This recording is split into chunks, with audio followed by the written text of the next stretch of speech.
Hey guys, and welcome to another video. Welcome to episode 2 now of my career mode, because last episode I didn't do commentary because I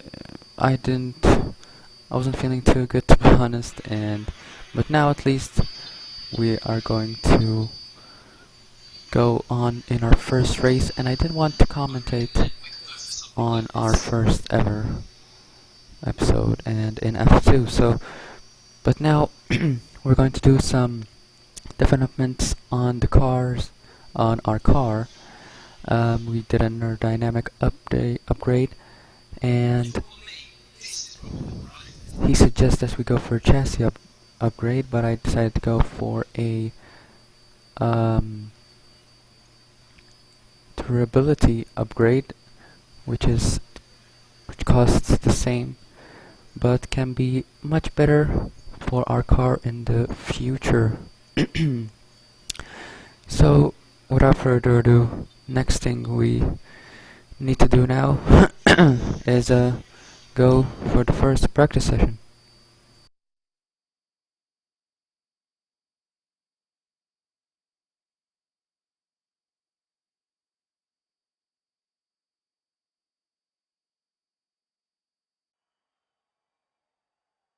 Welcome to Melbourne and the inaugural event of the F1 2019 Championship season. The session is starting shortly and there's a real sense of anticipation in the air. A feeling that anything can happen this year, and if it does, well, this weekend could be the opening chapter to one of the most exciting F1 seasons ever. Joining me in the commentary box is, of course, Anthony Davidson. And it's great to have you back again. What can you tell us about this year's roster? There are some new faces this year, aren't there? Absolutely, Crofty. There's been a number of interesting signings over the last few months. Where would you like to start? Let's talk about Anderson. Right, well, this is definitely someone to keep an eye on. Well, they've been signed up lately in notable part due to the way they carried themselves in the Formula 2 Championship. They have a great track record of putting the team first.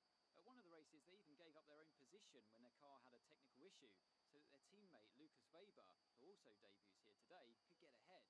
That kind of team spirit could take them a long way this season. Those two aren't the only new faces from Formula 2 this season, are they? No, this season will introduce fans to George Russell and Lando Norris, two very promising young British drivers.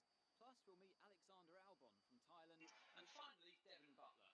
Now, Devon was a bit of a controversial figure in Formula 2 last year. He racked up a lot of penalties over the course of the season, including one where he collided with his closest rival. It was a nasty clip. Now, certainly after the event, they were nothing but professional in terms of how they spoke about the incident with Devon, but it's hard to imagine them being as polite about it behind closed doors. I think this rival will be one to keep an eye on over the next few races, as both drivers take their first steps into the world of Formula 1.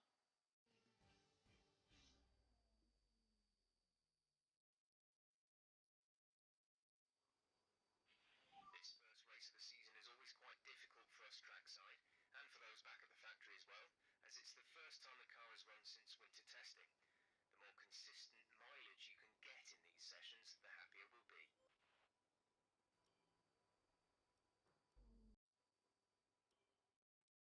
The session has drawn to a close, so let's review our top three. Bottas, Norris and Devon Butler. And that's it, practice is officially over. Until next time, goodbye. Good day today. Let's have your take on it. It's been a lot of hard work, but here you are making your debut in Formula One. You must be thrilled.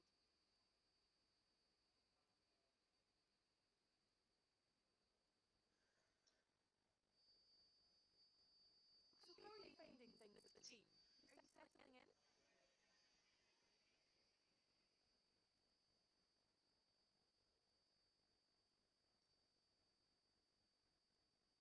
What are you expecting out of this season?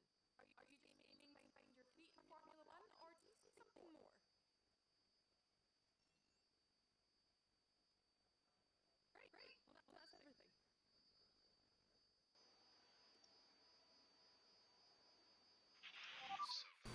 So this is how we did in practice, which we basically got all available resource points that we needed, which will be great for our car and good for development of our car. And well, now basically practice is done, and now we need to go for qualifying, and we finish practice 3 in a decent P4, and Perez as well finishes in P7, which is great to see as well. And George Russell and Kubica, quite realistically I have to say, finish in the bottom 2. Quite a gap away from 18th, which is Roman Grosjean, surprisingly, and Ricardo also in P17. Very poor result from him as well.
We're just about ready to kick off today's qualifying here in Melbourne. It's the Australian Grand Prix.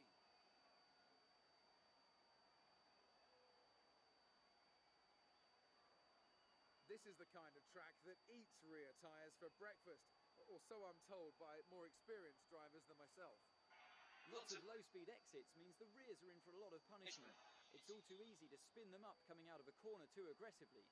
It might look great for us as spectators, as we love to see a car driven beyond its limits, but it's not going to result in a great long-run pace.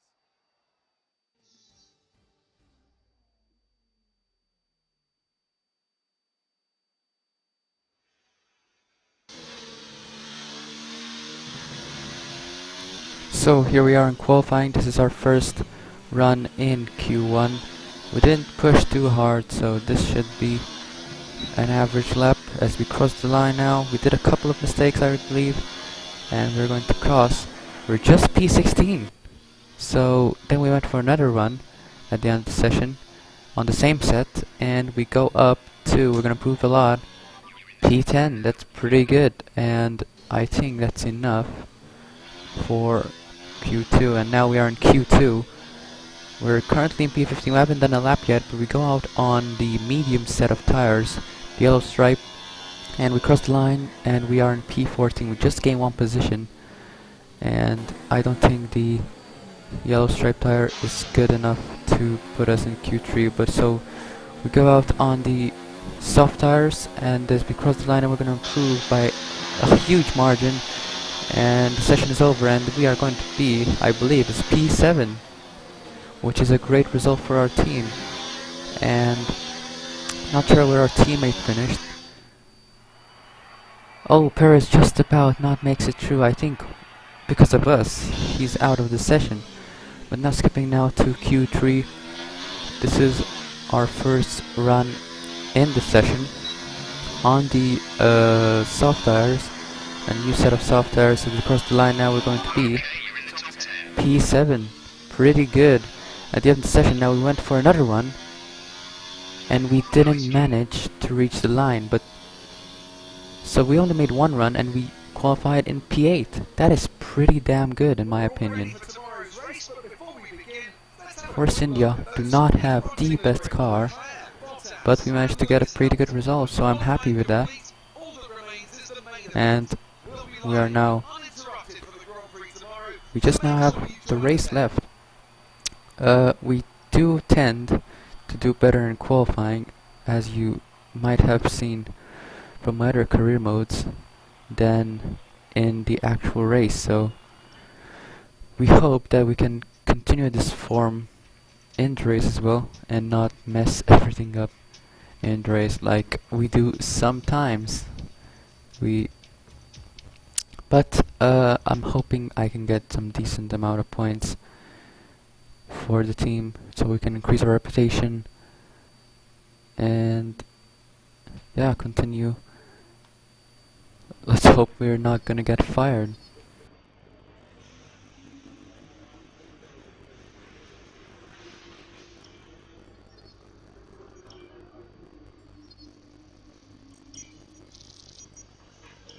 Well done.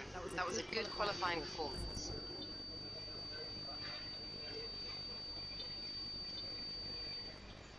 What do you think of this one?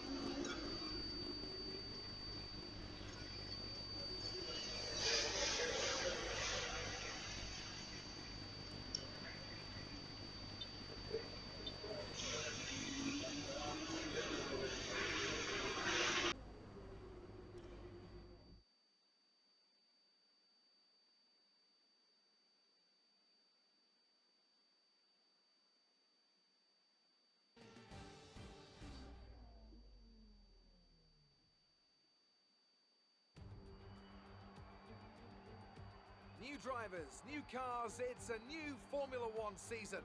But it's the same Albert Park that we've come to know and love for more than 2 decades now that plays host to round 1 of a 21-race championship that takes us from here in Australia across the globe and the eventual season finale at the Yas Island circuit in Abu Dhabi. The Melbourne circuit is certainly one that needs to be taken seriously. Its combination of slippery surfaces and difficult corners make it a tricky track when it comes to overtakes.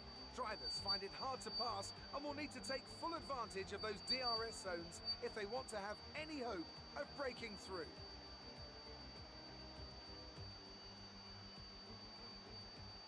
We have plenty of changes to the sport this year with tweaks to the regulations, a fresh-looking spread of tyre compounds, and of course some changes to the roster of car manufacturers. It's goodbye to Sauber and hello once again to the classic name of Alfa Romeo in Formula One. It's also goodbye to Force India. They've been rebranded as Racing Point. Joining me to take you through all the action of the 2019 Formula One season is Anthony Davidson. And it's great to have you with us. Thanks, Crofty. Always happy to be here, and I'm looking forward to getting underway. Last year was Mercedes' 5th Constructors' title in a row, although for the first half of the season it was absolutely neck and neck with the Ferraris. Hopefully this year we can see the chasing pack take that final step, as I'd love to see a championship contest all the way up to the final race in Abu Dhabi. Another story to keep an eye on is the performance of Red Bull, who have switched to the Honda Power Unit this year. What that will mean for both their performance and reliability remains to be seen. With the race minutes away from starting, here's what today's grid rundown looks like. A fantastic effort from Charles Leclerc yesterday puts him on pole, and Valtteri Bottas will line up alongside. As we continue through the rest of the grid today, we have Hamilton, Vettel, Pierre Gasly, and Verstappen, Hülkenberg, Anderson, Butler, and Daniel Ricciardo, Perez, Grosjean, Lando Norris, and Raikkonen, Weber, Fiat, Antonio Giovinazzi, and Alexander Albon, Kubica, and George Russell ends our grid lineup. Now it's almost time to lights out, so let's go down to the track.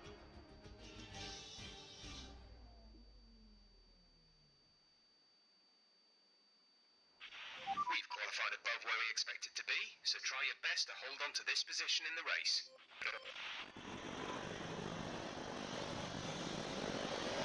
So here we're on the grid. 5 red lights, let's hope for a good start, and slides out, and away we go. It's a shit start, and we already lose a position to Butler there, and we might even lose it to Ricardo as well. As now going to turn 1, that is Grosjean with a dive bomb. He hits his own teammate. We almost hit him as well. I think we just about missed his car there, and let's hope nobody dive bombs us, as there's a train of cars here already forming. And we might try and make a move on Butler. We go a bit wide here into turn 6, I believe. And now Butler, he's trying to make a move on Hülkenberg, but he's not close enough.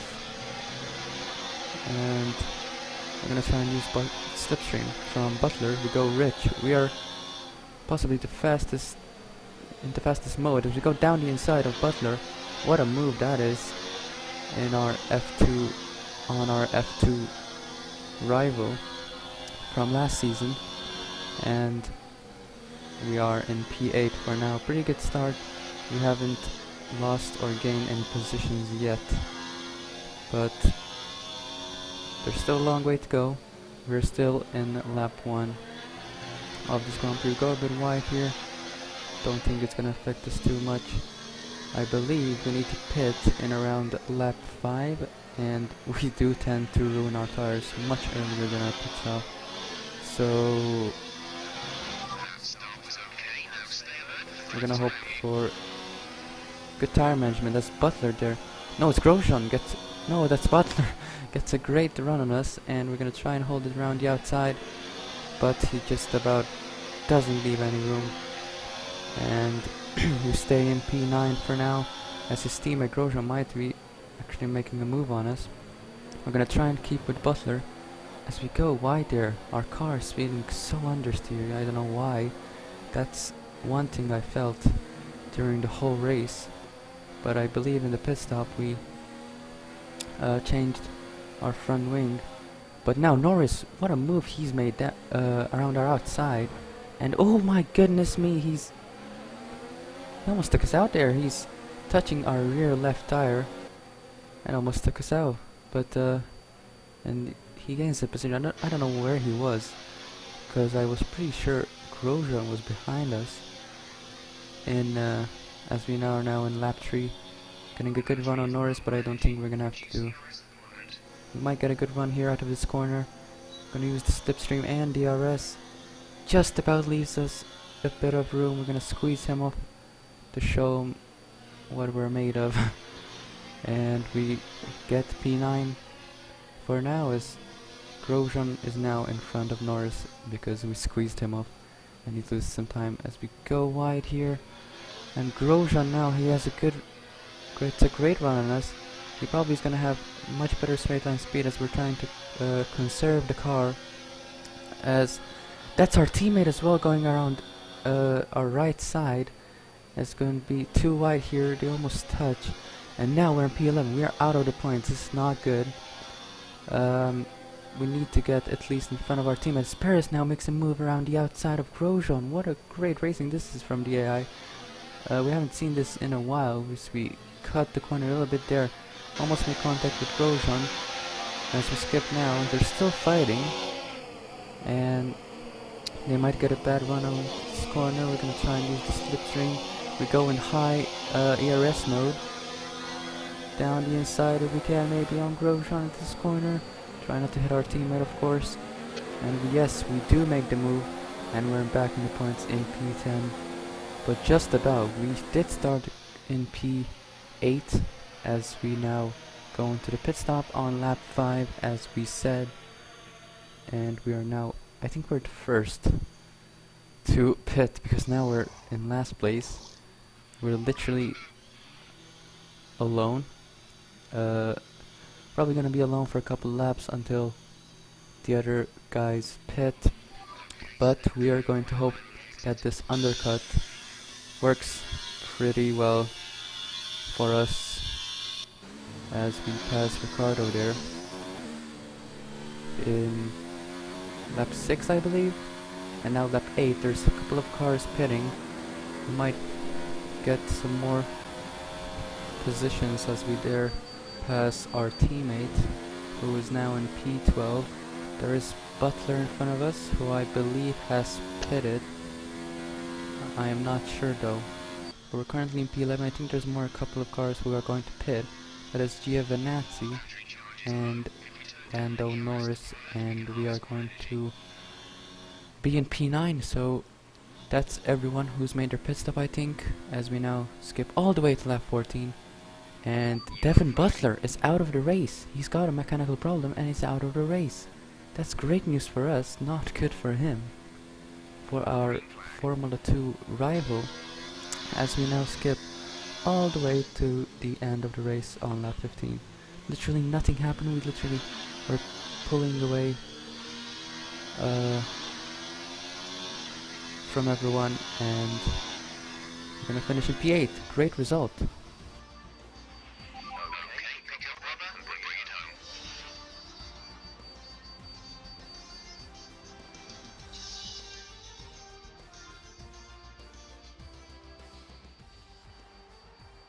what a drive that was to take the win for Ferrari today. Anthony Davidson, what helped them deliver this result, do you think? I think a large part of the result comes down to temperament. They were able to keep their heads when everyone around them was losing theirs, and that's allowed them to get the best out of the car, to maximise the strategy, and to stay out of trouble.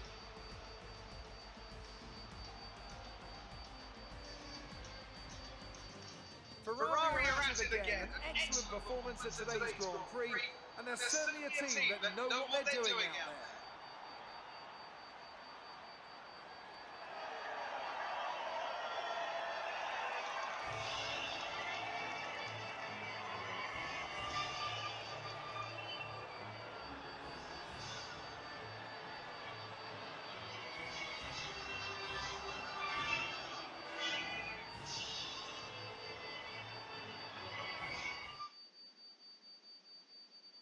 Let's have a look then at the driver's stand.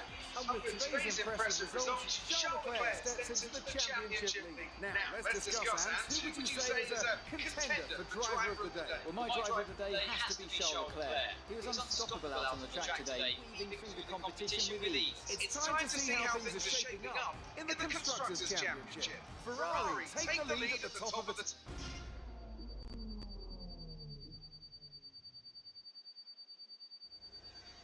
Good day today. Let's have your take on it.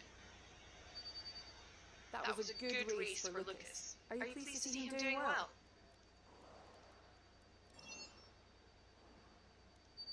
You really looked in control of your car out there. Your team must be thrilled. You had a close battle today, didn't you?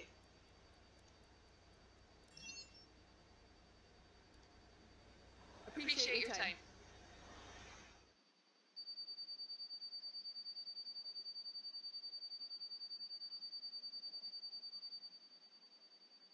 So that was the Australian Grand Prix, our first ever race in Formula 1, and we finish in P8. What a great result in our debut.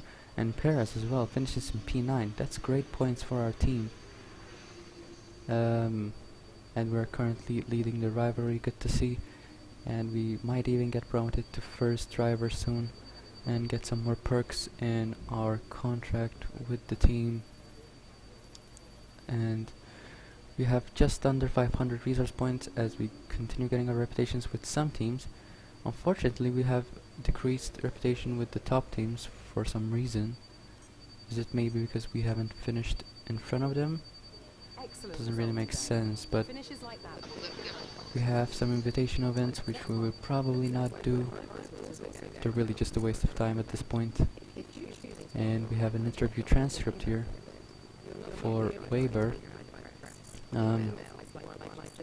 These are pretty interesting in my opinion, and we might even get for some from Butler, for example, when you retire or something like that.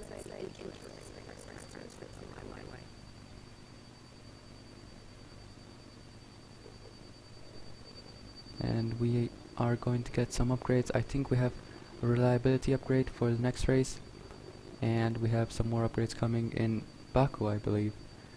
But that's the end of the video, guys. If you did enjoy it, please leave a like, subscribe for more, and I'll see you in the next race, which is going to be Bahrain. Bye, guys.